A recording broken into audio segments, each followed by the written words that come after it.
Zimbabwe's army chief has demanded a halt to the purge in the ruling ZanuPF party after the sacking of Vice-President Emmerson Mnangagwa, and warned the military could intervene.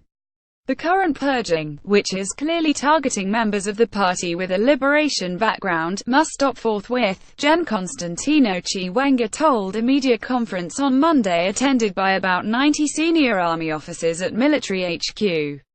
We must remind those behind the current treacherous shenanigans that when it comes to matters of protecting our revolution, the military will not hesitate to step in. Mnangagwa was dismissed and humiliated a week earlier after clashing with President Robert Mugabe's wife Grace, who is now in prime position to succeed her 93-year-old husband. Analysts had warned that the sacking would spark repercussions beyond Robert Mugabe's control. Mnangagwa's main rivals within the ruling ZanuPF party are the younger generation 40 G40 group, which has Grace Mugabe's support. But the 75-year-old former vice president has powerful military connections, having served as defense and state security minister. Soon after his dismissal, Mnangagwa fled into exile, vowing to return. He launched a direct challenge to Mugabe by calling for members of the ruling party to desert the president.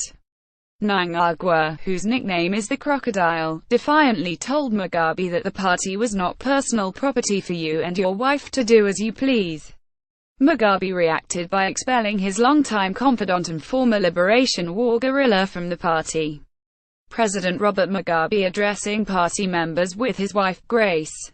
Photograph Jeksin Yikis and Art Getty. ZanuPF is due to hold a congress next month, when 52-year-old Grace, a hugely divisive figure, could be appointed as one of the country's two vice-presidents. The move could pave the way for her to get the top job. Mugabe, the world's oldest president, has refused to name his successor. Zimbabwe goes to elections next year to vote for a president and lawmakers. Chiwenga urged unfettered participation at the party's special congress in December to choose new leaders. Members must go with equal opportunity to exercise their democratic rights, he said. Chiwenga claimed ZanuPF had been infiltrated by people who were seeking to destroy it from within. Known counter-revolutionaries must be exposed and fished out, he said. The purging in the party had plunged the country into a crisis, he added.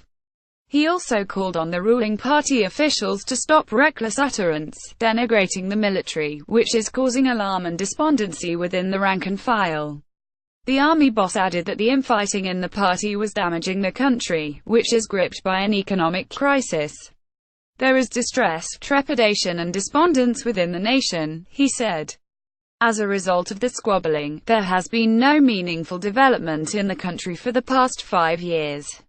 The crisis had resulted in cash shortages and rising commodity prices, he said. Zimbabwe abandoned its currency in 2009 in favor of the US dollar because of hyperinflation. However, it started running out of dollars and last year it introduced bond notes, a parallel currency pegged to the US dollar. The bond notes are running short, forcing banks to ration cash withdrawals.